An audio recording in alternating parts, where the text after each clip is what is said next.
Pizza must be in special college, no attendance needed, nanny job activated for Riza. उसमें 112 like हैं और उसमें 5 reply भी हैं। पहला रिप्लाई है हा हा हा हा ट्रू, जभी तो ये लोग सबा के घर रहते हैं, वरना उसूलन इनको इनकी खाला के घर रहना चाहिए।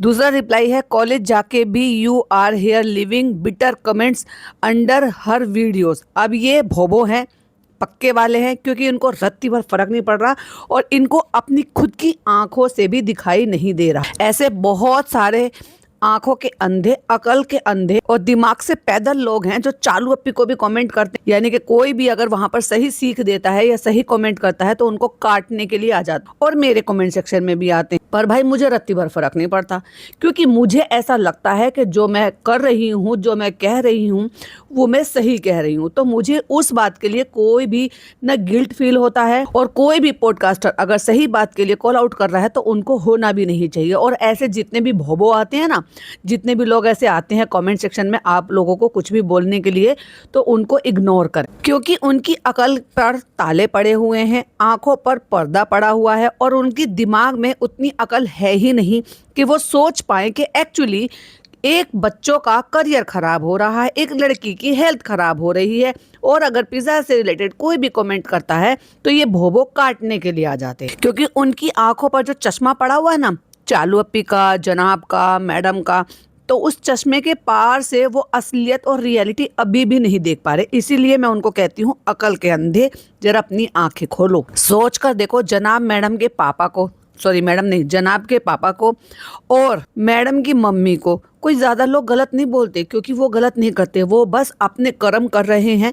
ये लोग गलत दिखा रहे हैं, गलत बता रहे हैं, ऑडियंस के साथ झूठ बोल रहे हैं, लोगों को दबा रहे हैं, उनके हक खा रहे हैं, उनके साथ इस तरीके का बर्ताव कर रहे हैं जो एक्चुअली इनके व्लॉग्स में दिख रहा है। उसके बेसिस पर ही इनको कॉल आउट किया जाता है।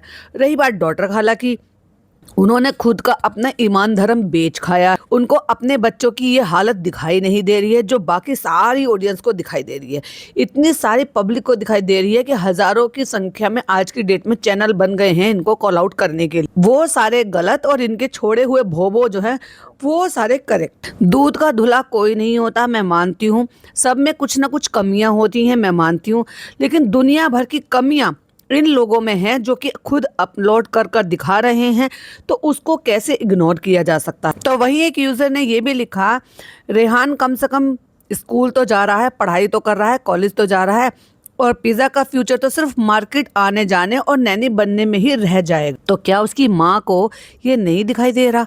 सीरियसली। और चलो माँ को छोड़ो, माँ तो है ही डम, क्या ही कह सकते हो, जिसको यह जमीन पर पड़े रहना, सारे दिन नैनीगिरी करना, घुटने टूटे हुए उसमें आराम ना करना, सारे दिन जो है खड़े होकर उनके लिए चापलूसी गिरी करना। पर क्या इन बच्चों के पिता को भी नहीं दिखाई दे रहा?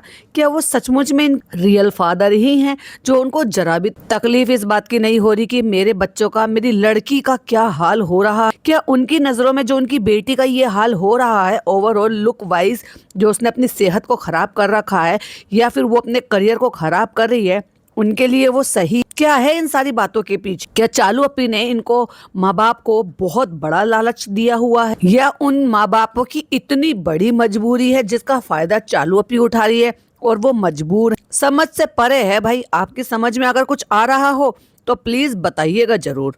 हाय friends, welcome back to my channel. Channel में न्यू है तो चैनल को सब्सक्राइब कर लें और साथ ही साथ बेल आइकन प्रेस कर दें, जिससे कि हमारे आने वाली वीडियो की नोटिफिकेशंस आपको पहले ही मिल जाए।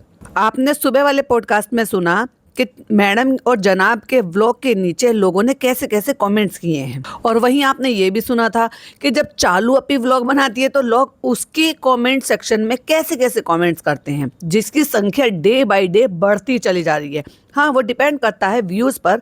अगर व्यूज़ ज़्यादा आते हैं तो कमेंट ज़्यादा आ जाते हैं, क्योंकि डिपेंड करता है ना कि यूट्यूब ने कितना रिकमेंड किया है आपकी वीडियो को, कितने व्यूज़ आए हैं। ज़्यादा व्यूज़ ज़्यादा कमेंट, कम व्यूज़ कम कमेंट्स। जैसे कि इस वाले वीडियो को 1 दिन कंप्लीट हो चुका है और जिस टाइम अपलोड हुई है उस टाइम 2 दिन कंप्लीट हो जाएंगे, यानी कि आज शाम तक ये कोई भी व्लॉग डाल देगी अगर ये बना पाई है तो, क्योंकि इसका ईद मिलादुन नबी का अभी वो सारा का सारा जो भी कंटेंट बनाया है, एक्चुअली वो मैं इबादत तो नहीं कहूँगी, मैं उसको कंटेंट ही कहूँगी, क्योंकि जिसको ये शूट करती है, जिसको ये दिखाती है, जिसको ये बताती है और जिसको दिखा दिखा के अपलोड करती है, क्योंकि खुदा के बीच में और इबादत के बीच में कैमरा नहीं आना चाहिए, भले ही आप डेली व्लॉगर क्यों ना हो, क्योंकि इस्लाम इस चीज़ की इजाज़त ही नहीं देता दिखावे की। क्योंकि इबादत जो होती है ना, वो बंदे और खुदा के बीच में होती है, ना उसमें किसी तीसरे पर्सन को दिखावे की ज़रूरत होती है और ना ही किसी को कैमरा रिकॉर्ड कर दिखाने की ज़रूरत होती है। तो ये 7 लाख में व्यूज़ आ गए हैं इसके जो इससे पहले का व्लॉग है, और 1262, जबकि देखा जाए तो 1600 1800 के बीच में उसको कमेंट्स आ जाते हैं। अब मुझे ऐसा लग रहा है कि शायद ये कमेंट्स भी डिलीट कर रही है, पता नहीं कर रही है कि शायद कमेंट ही कम आ रहे हैं। अब लोग कमेंट करना भी इसको गवारा नहीं समझ रहे हैं, क्योंकि वही वाली बात है, जैसे मैं हमेशा कहती हूँ, ढाक के 3 पात क्या ही कर लेंगे जब इस पर रत्ती भर फर्क ही नहीं पड़ रहा। लेकिन कुछ लोग ऐसे होते हैं जो मेरी तरह से होते हैं कि असर हो या ना हो लेकिन अपनी बात कह देनी ही चाहिए। तो बस वैसे ही लोग हैं जो उनको बुरा लगता है इसका कंटेंट देखने के बाद, और उनके मन में जो भी बातें आती हैं वो वहाँ पर लिख देते हैं, सही और सटीक। एक यूज़र ने लिखा है, फ़नी जब मुदाहा जाता है तो लगता है हॉस्टल से आया है मस्त सोता है, खाता है, दोस्तों के साथ घूमता फिरता है सुकून से, अपने घर का कंफर्ट अलग ही होता है। बात तो सही है, सही बात तो यही है भाई साहब कि उसको एक्चुअली सुकून की सांस मिल जाती है वहाँ पर, चाहे भले ही 2 दिन के लिए सही। कहते हैं ना, आप कितना भी थके हुए हो और आपके पास वर्कलोड है बहुत सारा, लेकिन अगर आपने सुकून की 1 घंटे भी नैप ले ली ना, तो आप समझो कि आप अगले काम के लिए एकदम फ्रेश हो जाते हो। लेकिन मुझे फ़नी का यहाँ पर आना, ईद मिलादुन नबी पर यहाँ पर रहना, ये मुझे समझ नहीं आया। क्योंकि अगर ये इन लोगों के लिए यहाँ आना इतनी ही बड़ी बात है तो बहू और पोता क्यों नहीं आना चाहिए था, यही आना चाहिए था, ताकि वो बच्चा बचपन से वो सारी चीज़ें देखे, जाने, समझे, और हर साल आना चाहिए।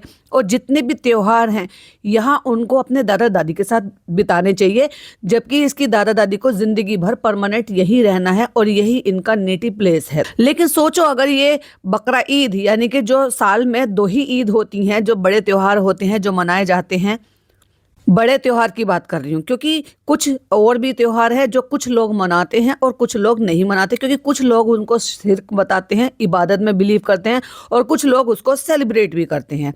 तो उनको छोड़ो, मैं जो 2 ईद की बात कर रही हूँ, जो मेन 2 ईद हैं, उसमें से बकरा ईद थी तो तब इसके मम्मी पापा यहीं पर ही थे। तो अब 2 बातें आती हैं मन में कि जब इसके मम्मी पापा यही थे और वो बकरा ईद के टाइम पर वहाँ पर हो सकते थे, जिसमें ऐसा होता है कि भाई घर कुनबा बिरादरी उनसे मिलना जुलना होता है, इवन आप कुर्बानी कराते हो तो उसका लेना देना भी होता है, रिश्तेदारों को, गरीब लोगों को जो आपके पहचान के हैं, जिनको आप हर साल ही देते हो। तो वो ये यहाँ पर ना कर इन्होंने मुंबई में किया था। तो ये जो ईद मिलादुल नबी है उसके लिए इसके पेरेंट वहाँ क्यों नहीं जा सकते थे? टिकट वहां से नहीं मिल रही थी, टिकट यहाँ से तो मिल सकती थी ना, उनको वहां पर बुलाया जा सकता था ईद मिलादुल नबी के लिए, वहां पर सेलिब्रेट करने के लिए, जिससे कि उसका घर सूना सूना नहीं लगता, भरा भरा लगता। भाई बच्चे के साथ दादा दादी को भी वक्त बिता लेते, प्लस दादा के कान की मशीन जो खराब है, जिसकी वजह से वो इतने ज़्यादा परेशान हो रहे हैं, वो प्रॉब्लम भी सॉल्व हो जाती, क्योंकि वो मशीन वहीं से ली गई है। अब उसमें सेटिंग खराब हुई है, क्या उसकी कोई गारंटी नहीं होती है? क्या इनके लिए ये बात मैटर नहीं करता है कि भाई एक तरफ तुम गा रहे थे इतनी बड़ी महंगी मशीन लगाई है, इतनी महंगी मशीन लगाई है, हमने बहुत महंगी मशीन लगाई है, और उसके बाद जब वो उसकी सेटिंग में कुछ प्रॉब्लम हुई, या यूँ कह लो कि कान में कुछ गंदगी थी, वो शायद चली गई, तो उससे आवाज़ उनको कम आनी शुरू हो गई, जो कि फ़नी नहीं बताया था। भैया हम तो वहाँ पे गए नहीं थे कैमरा लेने के लिए, ये दोनों मियाँ बीवी ने ही बताई ये सारी बातें। तो जब वो उसमें कुछ भी प्रॉब्लम हुई थी तो वो उन्होंने वहाँ पे करा ली, लेकिन उससे पहले दोनों मियाँ बीवी ने व्लॉग में गा गा के बता दिया। तो क्या आपको ऐसा नहीं लगता कि 4 रिश्तेदार अगर इनके व्लॉग देखते हैं तो उनमें से कुछ रिश्तेदार ऐसे होंगे जो इसके माँ बाप को इस बात के लिए टोकते भी होंगे कि ये कैसी बहू है, अगर ये पैसा खर्च कर रही है सास ससुर के ऊपर, या तुम्हारे बेटा बहू तुम्हारी मेडिकल खर्चों पर या किसी भी चीज़ पर, हारी बीमारी पर खर्च कर रहे हैं, तो उसको व्लॉग में गा के बताएंगे। मतलब कितनी शर्मिंदगी वाली बात है कि दोनों मियाँ बीवी ने ऐसे इल्ज़ाम लगा दिया था। अब ठीक है उनको नहीं पता, ठीक है उनको नहीं आता है कुछ भी चीज़, और मैं भी चलो मैंने मान लिया कि मशीन उनसे ही ख़राब हो गई है, तो क्या ये कहना सरेआम ज़लील करना, इस तरीके से बताना, उल्हाने देना, ये सही था? तो क्या ये सारी बातें, जैसे इसकी अम्मा हैं उनको ये सारी बातें अच्छी लग रही होंगी, उसके बाद उनका यहाँ पर टिकना क्या अच्छा था, क्या जायज़ था? और अगर वो ऐसे में मूड ख़राब करके या लड़ाई करके या उनका मन अच्छा नहीं था, ऐसे में यहाँ से चली गई थी, तो बात इसका मतलब बहुत ज़्यादा बढ़ गई थी, तभी इसने रिकॉर्ड नहीं किया था। और उस बात को जस्टिफाई करने के लिए चालू चपट औरत ने चालाकी के साथ जब फ़नी जा रहा था तो वो भी रिकॉर्ड नहीं करा, और बहाना क्या बना दिया, हैदर रो रहा था। हैदर कब नहीं रोता भाई, हैदर तो रोता है, बहुत बार रोता है, फ़नी के साथ जाने के लिए रोता है, वैसे भी रोता है, तो उसका मैटर नहीं करता। तुम उसकी तैयारी दिखा रही थी, तब तो उसको नहीं पता था ना कि वो जा रहा है, तब भी रिकॉर्ड कर सकती थी, लेकिन वो कुछ दिखाया ही नहीं। बड़ी ही दिमाग से माइंड गेम खेला है। दिमाग इसमें जितना है ना मेरे में उससे कई ज्यादा डबल है। चलो फिर जहाँ तुम सोचना बंद करती हो ना, मैं वहां से सोचना शुरू करती हूँ। तो इसने जब इसके अम्मा पापा जा रहे थे और वो रिकॉर्ड नहीं किया था क्योंकि उसके हालात कुछ और थे, रिकॉर्ड करने लायक नहीं थे, उसको बैलेंस करने के लिए इसने फनी के टाइम भी रिकॉर्ड नहीं करा और बहाना बना दिया कि हैदर रो रहा था। हैदर रो रहा था तब रो रहा होगा जब हैदर अपने पापा को जाते हुए देख रहा होगा। उससे पहले जब वो यहाँ 2 दिन के लिए 3 दिन के लिए आया तो क्या कोई तैयारी नहीं करी होगी आने जाने की?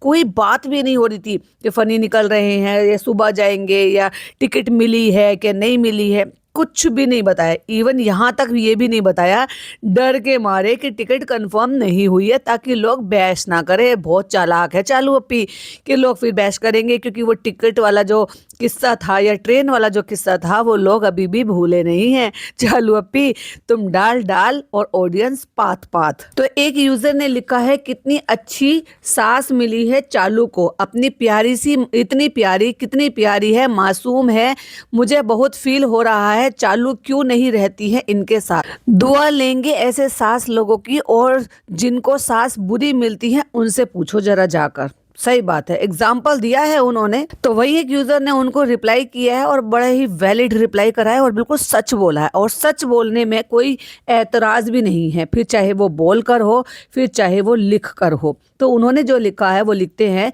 उसकी माँ भी कभी रही है, बेटी भी वही सीखेगी, एंड इनमें रिवाज बेटे को माँ बाप से अलग करके लेके जाने का है। तो ये रिवाज जानू बेटा के बीच में क्यों नहीं हुआ? तो ये भी होना चाहिए था भाई, वो भी इकलौती बेटी थी, उनकी माँ पूना में रहती थी, वो क्यों नहीं ब्याह कर अपने नानू बेटा, इनके नानू बेटा को अपने साथ लेकर गई? भाई बहू भी अच्छी चाहिए, हमारे साथ रहे, बेटा हमारे साथ रहे, लेकिन दामाद जो ऐसा चाहिए वो आ जाए वहां से। तो सारी चीजों में इनकी अम्मी हर चीज के लिए खुश क्यों रहे?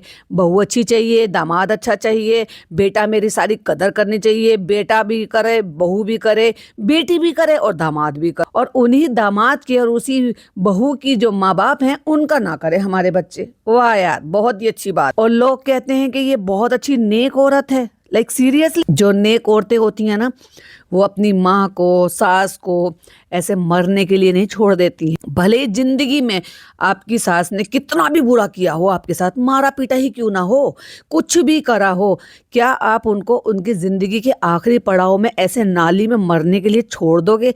आप इसको नेक औरत कहते हो, आप इसको इंसानियत कहते हो? अरे थू है ऐसी इंसानियत पे यार। भर भर के लोगों ने कमेंट्स कर रखे हैं नानी के लिए, नानी को ये करो, नानी को वो करो।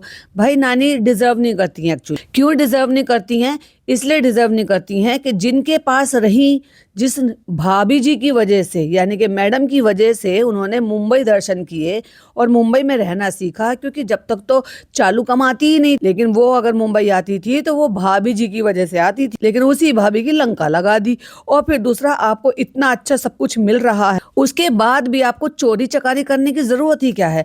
अब कुछ लोग कहेंगे वो बड़ी बुजुर्ग हैं, ऐसे नहीं बोलना चाहिए। नहीं बोलना चाहिए, ठीक है, मैंने माना, लेकिन बड़े बुजुर्गों को भी थोड़ा सा समझना चाहिए ना कि जब तुम्हारे लिए सामने वाला इतना कुछ कर रहा है, तुम्हारी हरकतों की वजह से तुम्हारे बहू बेटे तुम्हें नहीं पास कर रख रखे या बुला रहे हैं, तो एटलीस्ट कम से कम तुम्हें जो कोई रख रहा है, मतलब तुम्हारे बेटी नहीं रख रही, कोई सी भी तुम्हारी बेटी नहीं रख रही, तुम्हारा दामाद वो तुम्हें कभी जिंदगी भर नहीं रख पाए कोई से भी। एक दामाद के घर में तो इनकी एंट्री ही बैन है भाई, भोपाल वाले के यहाँ पे तो ये कभी नहीं जाती हैं, उन्होंने यही शर्त रखी थी। एक जो भोपाल भाई मोदाहा में रहती है वो अपने पास रख नहीं सकती अपनी माँ को, भले कितना भी अच्छा पक्का मकान बना हुआ था, इनके मकान से तो अच्छा ही है, टॉयलेट बाथरूम के लिए भी दिक्कत नहीं है। और एक बेटी ने वो कभी जिम्मेदारी लेती नहीं है। अब तुम बताओ 2 BHK के मकान में हम माता जी रहती हैं इनकी, मैडम चालू की माता जी, तो चालू की माता जी क्या अपनी बूढ़ी माँ को जिंदगी भर अपने पास रख नहीं सकती है? अरे भाई तुम और ये नान वहां पर 2 लोग ही रहते हो, तो क्या तुम्हारी अम्मा नहीं रह सकती वहां उस बेड पे, उस सॉफ्ट से गद्दे पर नान को ना सुलाकर? क्योंकि वो तो लड़का है, वो तो सो सकता है कहीं पर भी। अपनी माँ को सुलाओ, दोनों माँ बेटी वहां पर रहो, खूब सारे दिन बतलाओ, खूब अच्छे से अपनी माँ को सपोर्ट करो। 3 लोगों के लिए जो भी कुछ खाना पीना बनाना है वो बनाओ। कभी कभी वो ऊपर भी आ सकती हैं, कभी कभी वो नानू बेटा के यहाँ पे भी जा सकती हैं, लेकिन नहीं रखेगी भाई, अम्मी भी नहीं रखेगी। जब उसने अपनी सास को नहीं रखा तो अपनी अम्मा को क्यों रखेगी? उस हाल में डाल देगी। यहाँ पे यहाँ है ही क्या, इस छोटे से झोपड़े में उनके लिए कुछ भी नहीं है। कौन सा वहां पे जेवर दबे पड़े हैं या डायमंड गड़े पड़े, कुछ भी नहीं है। इनका जब तक मन होता है कंटेंट बनाना होता है तब तक ये नानी अम्मा को यहाँ पर रख लेती है, और जब इनका मन होता है तो यहाँ से जबरदस्ती नानी अम्मा को भेज दिया जाता है, क्योंकि उनको अपने बेटा बहू से कभी भी ना प्यार था ना लगाव है। क्योंकि होता तो वो यहाँ इतने इतने महीनों कभी नहीं रुकते। क्योंकि मैं बताऊं मेरे पर्सनल एक्सपीरियंस से, मेरी दादी आज भी अपने मायके जाती हैं और उनके मायके वाले आज भी जैसे धी बेटियों को लेने जाते हैं ना, वैसे ही मेरे दादी के भतीजा भतीजी और उनके बेटे, क्योंकि अब तो उनके भी बच्चे हैं, तो वो आते हैं गाड़ी लेकर और पहले फ़ोन करते हैं मेरे पापा को, क्योंकि मेरे पापा बड़े हैं, और वो कहते हैं कि हम आपा को लेने आ रहे हैं, क्योंकि हम सब आपा कहते हैं, वो भी आपा कहते हैं और हम सब भी आपा कहते हैं।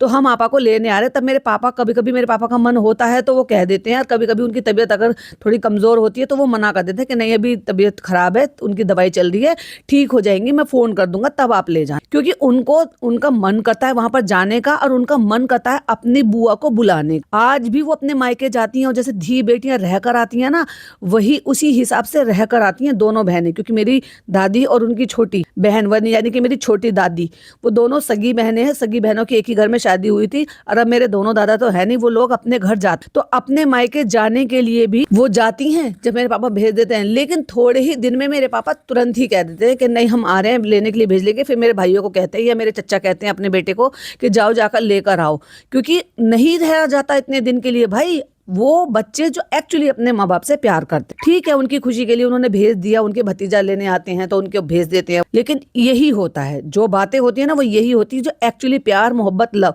अभी 2-2 3-3 महीने तक तुम यहाँ पर रह लेते हो, तब तो तुम्हें कभी बेटा बहू की याद आती नहीं है, ना ही किसी बेटा बहू को कभी इनको फोन करते हुए देखा। कच्चा मामू अपने साथ लेकर गए थे, कच्चा मामू ने बर्दाश्त नहीं कर पाए भाई साहब, उनको 1 सवा महीने में उनको कह दिया फोन कर करके कि इनको ले जाओ, इनको ले जाओ। कोई रिप्लाई नहीं कर रहा था तो खुद ही छोड़कर चले गए। किस लिए?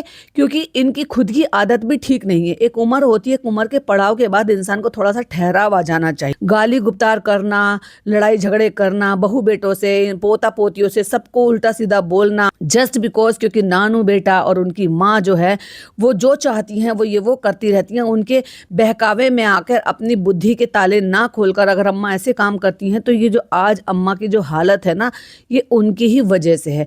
हर चीज़ को यही कहते हैं ना कि भैया कर्मा जो रिटर्न होता है वो इसीलिए ही बोला जाता है। क्या उनके जो बेटे हैं क्या वो कम हैं? अरे अगर वो 2 सूखी रोटी खा रहे हैं तो कोई बात नहीं, 1 सूखी रोटी अपनी माँ को खिला देंगे। लेकिन अगर किसी को बटर लगाकर खाने की आदत हो तो कौन अपने बेटे की सूखी रोटी खाना चाहेगा? और ऐसी बात भी नहीं है कि उनके मामा जो वो सारे एक जैसे हैं। 2 तो कभी लाइमलाइट में आए ही नहीं, अब तक सिर्फ 4 का ही नाम सुना है, देखा है, जाना है, जो कि मुदाहा में ही रहते हैं।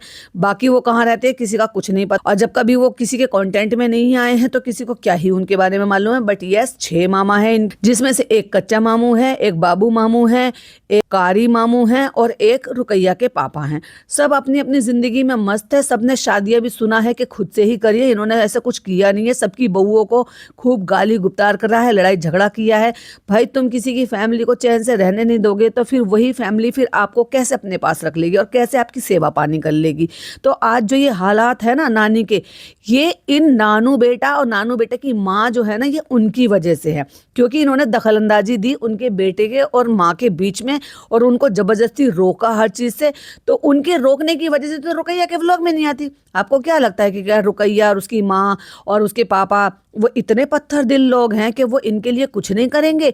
अरे उनको जाने तक से रोका हुआ है कि तुम उनका कंटेंट नहीं बनोगी, उनकी वीडियो में नहीं दिखोगी।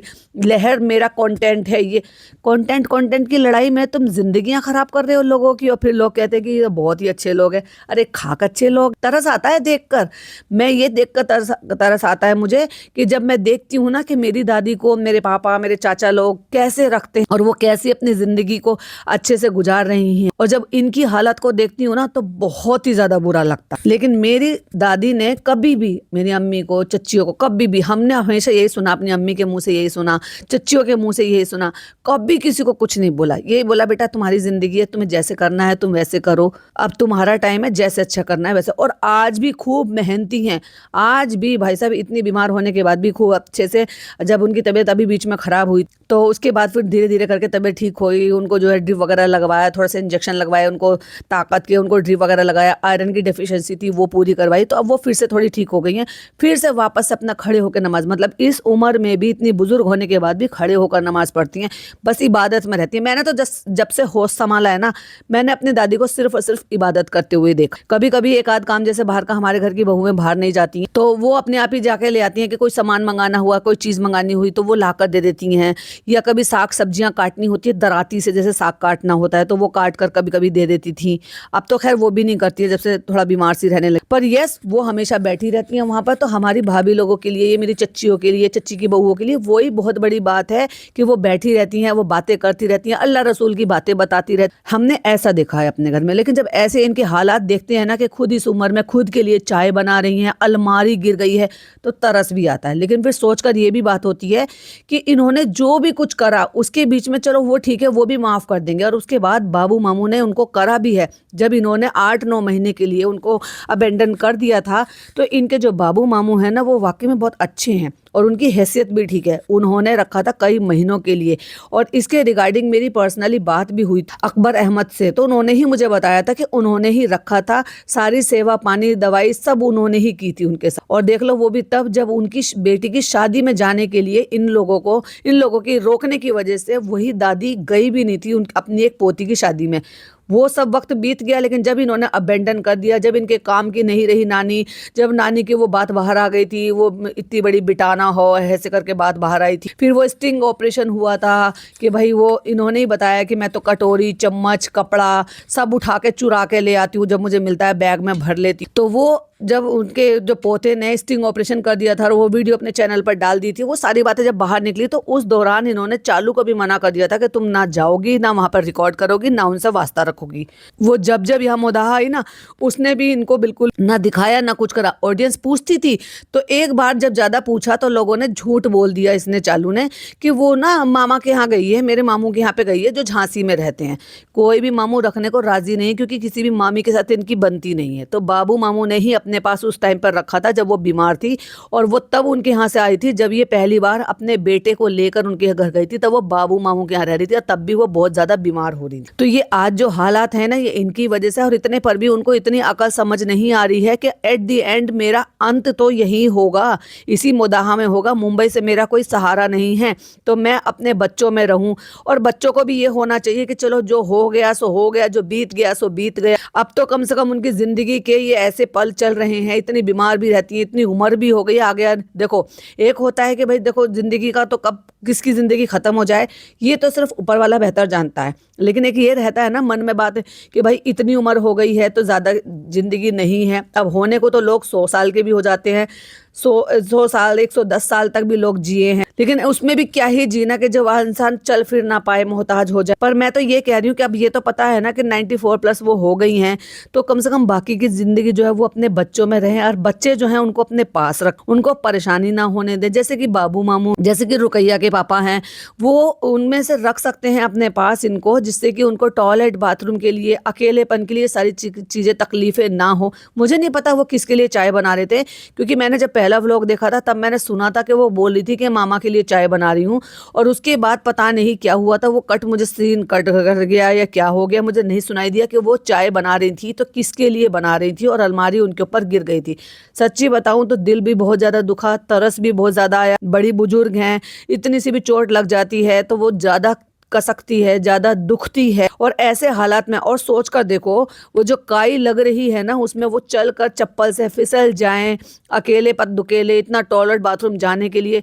मैं तो यही कहूँगी कि भाई बहुत ही ज़्यादा दयनीय हालत है ऐसे में। अच्छा, एक सवाल और भी था, मेरी ऑडियंस पूछ रही थी कि वो लाएंगे क्या नहीं लाएंगे, तो अब तक तो मैंने व्लॉग का वो वाला पार्ट नहीं देखा, बट मुझे जब मैंने वो देख लिया और मैंने देखा कि ये झूठ बोल रही है, दोनों माँ बेटी उससे बोल रही थी कि हाँ हम बेटी बोल रहे हैं, बताओ। बेटी बनकर खुद ने बात कर लिया अम्मा को, मतलब अब देख लो भाई इनकी चापलूसी चालाकी। वो अम्मी जो है वो ये कहती हुई नजर आई है कि तुम अभी आ जाओ, 1-1.5 महीने रह लेना, फिर चली जाना, फिर उसके बाद जब सर्दी होगी तो फिर आ जाना, क्योंकि अम्मा चाहती हैं कि जो सर्दियां हैं वो मैं यहाँ ना बिताऊं, क्योंकि यहाँ सर्दी ज्यादा लगती है और जो बुजुर्ग लोग होते हैं ना उनको सर्दी ज्यादा ही लगती है। इवन यहाँ एसी में भी वो मोटा वाला ब्लैंकेट ओढ़ती हैं और अपना पूरा शॉल, उनका पूरी गर्मी गर्मी आपने देखा होगा, शॉल नहीं उतरता उनका, क्योंकि अंदर से ही कमजोर इतनी रहती है। जब सर्दी इतनी कड़ाके की पड़ती है ना यूपी में, तो फिर बर्दाश्त से बाहर हो जाती है। तो वो शायद प्लानिंग ये कर रही होंगी कि भैया मैं सर्दियों में जाऊं। तो अम्मी को ये कहते हुए सुना तो मुझे ऐसा लग रहा है 90%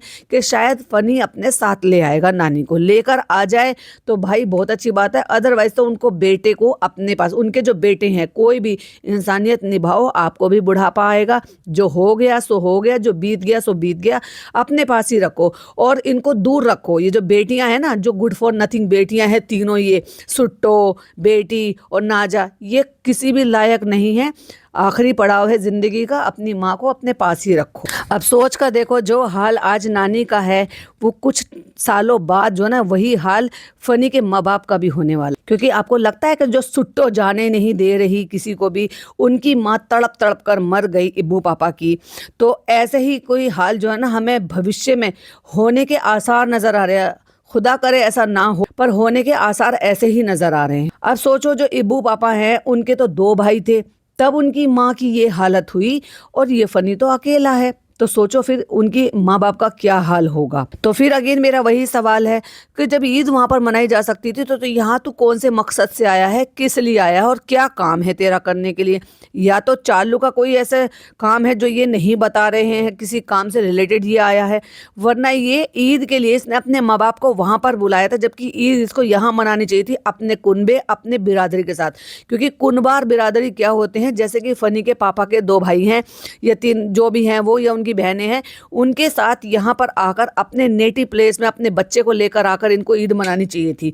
लेकिन ईद इन्होंने कहाँ पर वहीं पर ही मनाई और वहां पर बुला लिया, बिल्कुल जड़ से उखाड़ कर।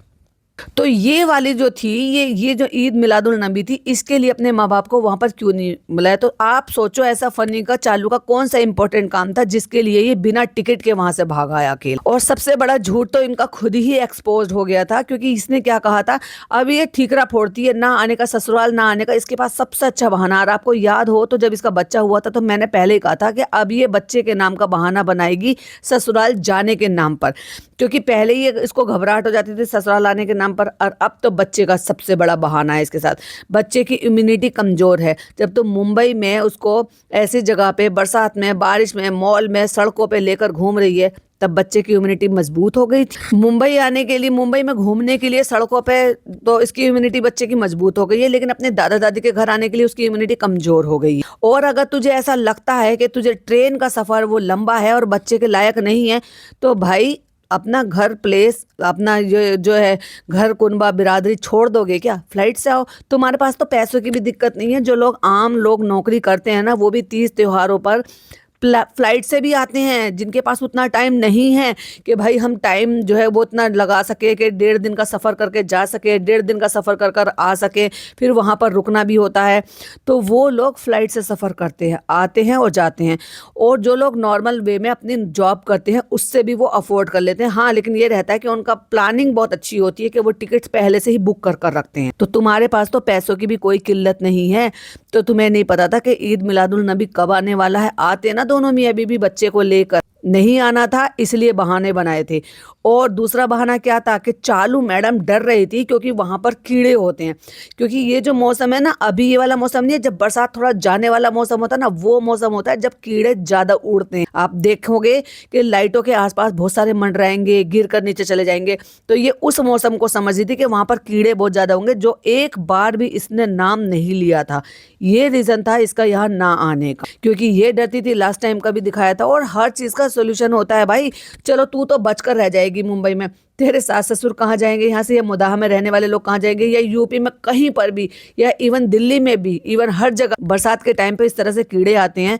तो वो तो भाई छोड़ छोड़ कर मुंबई भाग जाए, मीरा रोड पर शिफ्ट हो जाए वो तो इसने अपनी माँ से जब बोला कि मेरी गलती रही है, मुझे लेकर आना चाहिए था, यहाँ पर मौसम ठीक है, कीड़े नहीं है, तो अब उसकी माँ जो है ना वो थोड़ा गुस्साई थी और कुछ तो अपनी मुदाहा लैंग्वेज में बोली थी, क्योंकि उनको इस बात का बहुत बुरा लग रहा था कि वो आ जाती। भले चालू के लिए शायद उनको इतनी मोहब्बत केयर ना होगी, बट वो अपने पोते को डेफिनेटली चाहेंगी कि जितनी बार भी विजिट हो, जल्दी जल्दी उतनी जल्दी जल्दी उनको उनका पोता देखने को, खिलाने को मिले, छूने को, हाथ में लेने को मिले, जो हर नाना नानी का और हर दादा दादी का होता। तो ये झूठ भी इनका एक्सपोज हो गया कि चालू झूठ बोलती है, बच्चे के नाम का ठिकरा फोड़ती है, इसलिए खुदा से डर, तुझे अपने बच्चे के नाम की बीमारी का ये झूठे का झूठ बहाना बनाएगी, तो खुदा से डर कहीं वो ऐसा ना हो कि वो सारी चीजें तुझे अल्लाह ताला गलत तरीके से दिखा दे। माँ बाप से दूर करेगी ना एक औलाद को, उसके पोते को दूर करेगी, तो तेरा भी अंजाम बहुत बुरा होने वाला। वैसे तो एक नंबर की डरपोक औरत है ये, हर चीज से डरती है। अब हर जगह देखो, बच्चे को कभी थ्रेडिंग के पास वो टीका लगा के भेज रही, जैसे लगा देते हैं ना वो नजर का टीका,